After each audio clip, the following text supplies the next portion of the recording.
Hello and welcome to the NewsOK Varsity Podcast. I am Scott Wright of the Oklahoman, joined by Jacob Unruh. High school football is the topic today. Going to talk a little bit about quarterbacks. We'll look ahead to week 2 here in just a little bit. We wrapped up the voting in the NewsOK fan poll on Tuesday afternoon. Mm-hmm. It was a week full of quarterback play in week 2. Ton of quarterbacks on the poll this week.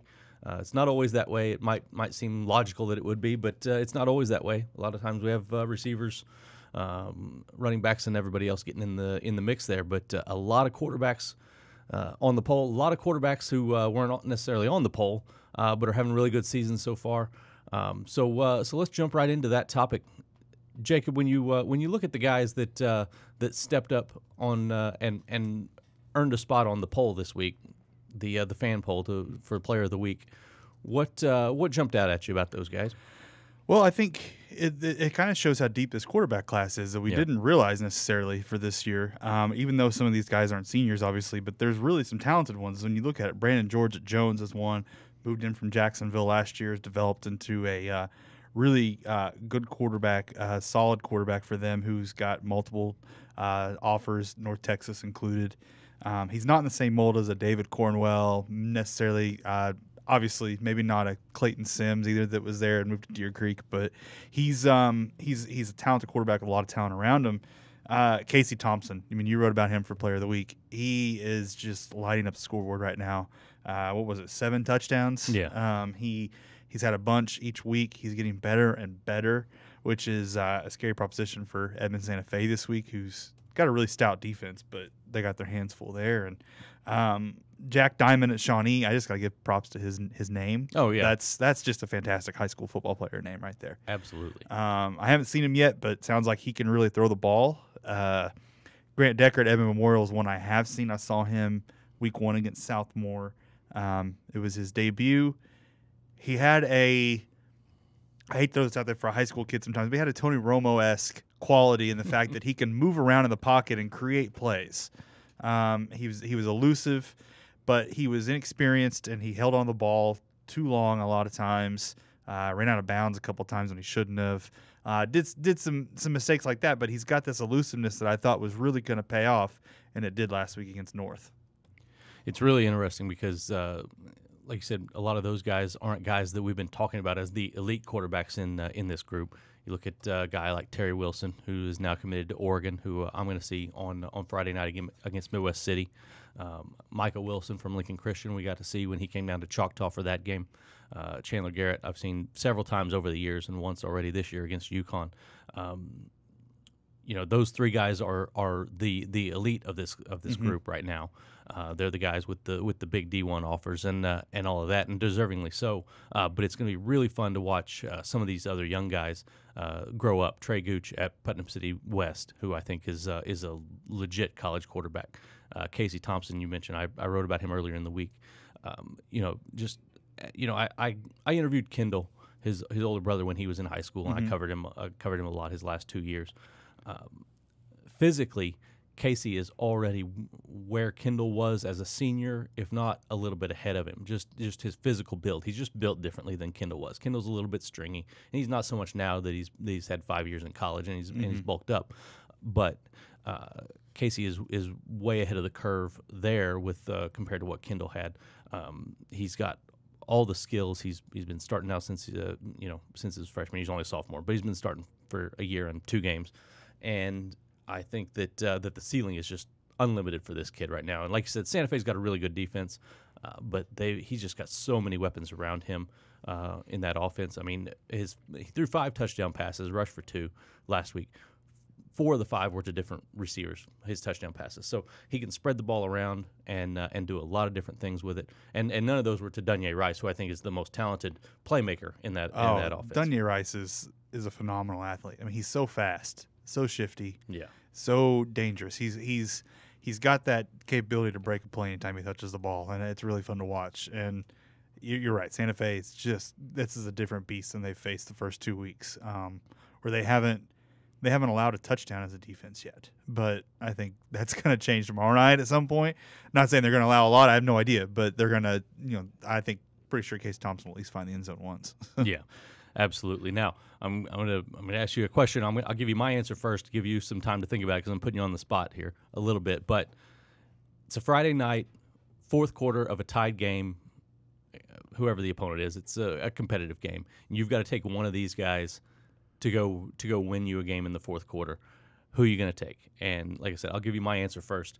And I'm going to ramble or take a roundabout road to my answer because I love Terry Wilson's skill set. I love his abilities, his speed, his arm, all of that stuff. I love Michael Wilson, what I've seen from him so far. He's very physically built, very reliable. You know what you're getting from him.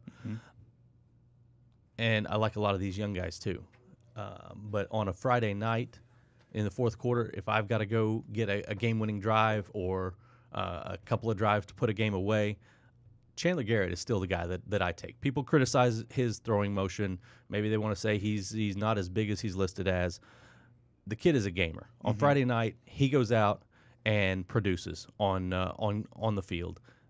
That's the quality about him that I've always enjoyed watching, going back to when he was a sophomore and took over that starting job. You know, he doesn't always do things that are flashy, but he produces on Friday night when the lights are on, and that's the biggest thing I think, particularly at the high school level, that takes you to that elite status. If you can do that, I think that's a good sign for your future. Now, I rambled for a while to give you a chance to think about your answer. Who are you going to take, Jacob? I like the Chandler Garrett answer. I'm gonna be different just for the sake of being different a little bit too, because I think Chandler is that kind of quarterback you're talking about. I had a couple people stand out in my mind from last season comebacks. I watched Clayton Sims lead a fourth quarter drive to win the game against Guthrie, which was phenomenal. I watched Terry Wilson do it against Deer Creek in the playoffs on multiple drives, and that was phenomenal. And Wilson is the one that stands out to me on that one. Just his ability to change the game with one play, whether it's running or his incredible arm. He's the guy that I look to and say, that's the guy that I would want to go take my team down the field in the fourth quarter, because he's just such a game changer. And I think Oregon sees that too. He is, and he is the type of guy who can take a play that maybe it's a busted play and make something good out of it, or a play that doesn't go the way that the coach wants when he calls that play, and make positive yardage out of it. Yeah. I think the Oregon thing is really interesting. The whole recruiting process with them was really fun to watch, just because they came in after he had already committed to Nebraska. They had been sending him letters, but essentially didn't really know who he was. He was a prospect who got on their mailing list up until that point. They see his name pop up as committed to Nebraska, who is obviously coached by Mike Riley, who used to be at Oregon State, their in-state rival. And so Scott Frost makes a phone call down to Del City and says, "Hey, I want to come see this kid." He shows up at on the first day of spring practice, which is about 2 weeks after Terry had verbally committed to Nebraska. There's some writers from a Nebraska recruiting website who happened to be at practice that day, writing a story about Terry. They obviously know who Scott Frost is because he used to be a Nebraska quarterback. The whole thing was just really interesting. Scott Frost did a really good job recruiting this kid to get him to flip, because when I talked to Terry in May and even in June when we were working on our Super 30 series for the summer, I got no hint at all that he was looking at anybody else. But Oregon didn't give up. They stuck with it. And once I saw it pop up that Terry was going to take a visit up there, I had a feeling that they were going to have a good chance to flip him. Once you get a kid in up there at Autzen Stadium, you let them see the uniforms, let them see the offense flying around, and you say, "Hey, we want you to come be Marcus Mariota." There's a lot of not many kids that are going to turn that down. They got 2 quarterbacks in the class. We'll see what direction things go for them, but very interesting. We just talked about a whole quarterback segment and did not mention Mason Fine or Keats Calhoun. Interesting, isn't it? That is. It absolutely is. Keats is a guy that I thought, and he still might. I think that he still has the ability to be a D1 guy. When he started coming up as a freshman and sophomore, he was so skinny, and you kept waiting for him to bulk up a little bit because he's incredibly skinny, and like the type of skinny that scares college coaches away because they're afraid that he's not going to be able to handle the pounding you take at the next level. And he didn't really bulk up a lot. I mean, it's not like he wasn't working out or doing that kind of stuff. It's just his natural body chemistry didn't allow that. It wasn't in the cards for him. So, he had the height and he's got the arm. We'll see if it materializes. Basketball might actually be the better shot, but I mean, you're obviously keeping a close eye on these guys because every Saturday you compile their stats for the record watch that we're doing, keeping track of who's going to get to that career passing mark first, and who's going to end up ultimately setting it and leaving their mark behind. Any thoughts on how that's going to play out? Well, first of all, I got an email from Victory's Ron Smith earlier this week that they gave us the wrong stats. He actually had 272. I think I had around 250 something or 220 something. I can't remember. Anyways, I think it was maybe 50 yards more on Keats than what they had reported. And so I think Mason's ultimately going to win this just based on their offense and what he does. I think Victory has a little more versatility built in their offense, but Ron did say they added the old pop, the old pitch shovel passes to with the jet sweep and stuff. The old Lawton MacArthur plays, and right. So that's going to add to the yardage too. That's why their yardage was off initially, and because it was the first week they'd added it in the offense. Yeah. So I think they're both really talented. I've seen both of them. Mason, I think.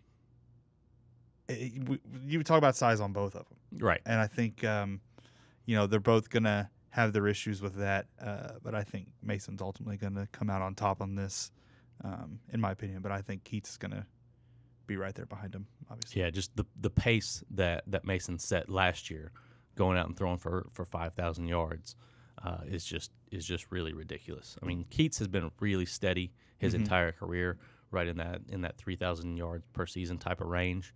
And but Mason just took things to a different level last year. And Keats did it since his freshman year, right? Right. Because Mason didn't really do much his freshman year. No. He's basically done this in 3 years, which is even way more impressive. Right. Exactly. It's pretty ridiculous the type of numbers that he's putting up there. And they went out and got a tougher game on their non-district schedule this year, which was I think a big deal for them, because that was a big criticism last year, was that they were just running over a bunch of weak teams on their way to state. So, or on their way to the playoffs. They didn't obviously make it to the finals. Got it knocked out in the semis. But it's going to be fun to watch. Another guy I didn't even bring up, Patrick McCaufman, who was on the poll, and another kid that's been starting since he was a freshman there at Douglas. He's so tall, 6'6", and he throws the ball well. I think if he wants to be a big time Division I prospect, it's probably going to have to be somewhere other than quarterback. But he's so athletic and smooth in that 6'6" frame. I think there'll be a lot of places that would be willing to take a shot on him. If he's willing to come play receiver. Now, if he wants to be a quarterback, he's probably not going to get to that next level, to that top level at the college of colleges. But I think that he's going to be a college football player somewhere. We didn't even mention the guy who won the poll, Kevin Rassett from Western Heights, and you're writing about Western Heights this week. But what do you know about Kevin? Because I haven't seen him. Now, Kevin is more of it's more of a situation where he's the best athlete, and they want to get the ball to him as much as possible. I mean, I think he threw the ball 9 times last week. He's a guy that's coming into the year, we were expecting him to be a receiver, running back type of guy. And they've shifted him into that quarterback position just to give him a chance to make plays, and that's what he's going to do. I covered them in a game last year against Southeast where their starting running back goes down on the first or second drive of the game. He shifts over from the slot and rushes for over 300 yards, and so I mean he's incredibly shifty. He's in that 5'8", 175 range probably, if I was guessing. Very fast, very elusive. He's not the type of guy you're going to think about as a quarterback prospect, but I think that he's a college football player. If he gets a chance somewhere, somebody's going to be really happy with what they get with him. All right, let's move ahead to week 2, and we'll wrap it up with a little bit of talk about that. You're going to be at the Moore Norman game Thursday night. I think it's an intriguing ball game because I think Moore has a chance to finally end that losing streak. What are your thoughts on that? Yeah, I mean, they had their chance last week against Santa Fe, Yeah. which would have been a huge upset. They threw a curveball at everybody, including me. They didn't tell anyone that Josh Detweiler was hurt and wasn't playing quarterback. They didn't tell anyone that Jordan Jones was hurt, wasn't playing tight end. They didn't tell anyone that Quentin Blue was suspended. It was just kind of a hush-hush thing, and they show up, and Santa Fe's not ready for KJ Carruthers to run the read option, and their defense was lost that first half until they fixed everything. Now this week they have a chance. I mean, Norman is struggling mightily from all accounts that I've heard outside the program, and Moore is coming in. They have a chance. They have Detweiler back. There's a chance they have Jordan Jones back. They're both game time decisions. KJ Carruthers, who played quarterback last week, injured his foot. He's a game time decision. So everything's still trying to work against them and add to that losing streak. But I think they finally got the talent, and Coach Paul Hicks has done an excellent job of getting this team to improve and to buy into what he's doing. And I think this is the week. I really do. I think this is the week that they win the first time in 2 years almost, because it's an 18-game losing streak. Exactly. I'm with you there. I think they get it done. And if Norman bucks up and beats Moore this week, I think Moore still gets a win this year, maybe two before it's done. I mean, if they pull this one off tonight, I think that they can win. I think they can win 3 games this year, which will be a big deal for them. You know, I hated using the line last year, but I loved it at the same time because I thought it was so accurate. I called them the most improved 0-10 team I'd ever seen, and I really thought they were. The steps they had taken last season had really impressed me, even though they ended up not winning any ball games. So I'd like to see them get in the win column and get on track to turning that program around. You're going to be at Santa Fe and Southmore on Friday night. I think that has a chance to be a fascinating game because it is just like with albeit Midwest City, Del City. That's going to be a game of strength against strength with a talented quarterback and a talented offense going against a really good defense. Santa Fe Southmore, I think, is very much the same. Yeah, the Santa Fe's defense has played excellent. They haven't allowed a touchdown. Just a couple field goals, and some of those have been kind of just bad positioning because the offense has sputtered and put them in bad spots. And Santa Fe's real issue is the quarterback. Drew Rasmussen and Julian Hoskins have both had fantastic second halves in each game and horrid first halves, and so there's no separation because one will do the opposite the next game. Like you just don't know what's going to happen, and it's been interesting to watch because last week Moore loaded up in the box and absolutely shut down Darren Williams because there was no threat of a pass coming. You just knew that it was going to be Darren Williams or Bryson, J.R. Bryson, and you knew that it was just going to be those guys getting the ball. So they loaded up and made Santa Fe pass. And Southmore is going to do the same thing. Southmore's defensive front's a lot better than Moore's. It's going to be interesting to see how those two units meet with Southmore's defense against Santa Fe's offense, because Santa Fe's obviously got to figure out a way to get to open up the offense a little bit. Yeah, and I tell you, Southmore has been pleasantly surprised by their defense. They did have to replace a lot of guys from that unit that was really talented last year. They've been really excited with what that bunch has done. One game that we're not going to cover, and we'll get out of here on this, but I'm really intrigued by the Altus Elk City game. They were two of the teams that were getting more buzz than just about anybody in the preseason. Except maybe Southmore, who's getting a lot of love from coaches. But Altus and Elk City obviously a 4A team, not ranked as highly as Anadarko or regarded as highly as Anadarko, who Altus just thumped last week, 42-25, and ended that long winning streak, regular season winning streak. How good is this Altus team? Apparently, really good. Yeah. I ran into Kent Jackson last week from Anadarko after they lost, and he said he was just impressed by him. I mean, he said they're just really good. They're really fast. He said they're more physical. He said Berto has made a huge difference because Anadarko went pretty much tied that game or got it within a touchdown. I can't remember the exact scenario. They were rallying, and Berto took the kickoff right off after a touchdown back for a touchdown. And that was the point. It just broke Anadarko, and they had nothing they could do. Berto's the game changer for them. Yeah. Granted, they're running the old flex bone, triple option type stuff, which is a different feel for him because he's not used to an offense like that.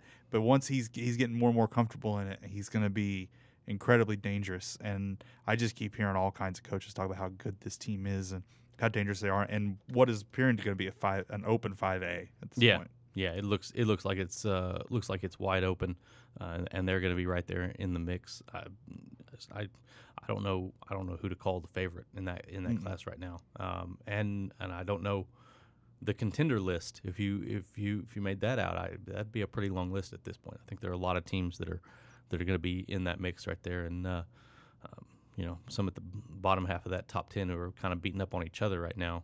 I think that are still going to be hanging around at the end of the year. So it's going to be a lot of fun to watch in Class 5A. We'll see how it goes with Del City at Midwest City, or Midwest City at Del City this weekend. But make sure you go to the right place. Yeah, exactly. Show up at the right Mid-Del location for that one. All right. For Jacob Unruh, I'm Scott Wright. That'll do it for this week's NewsOK Varsity Podcast.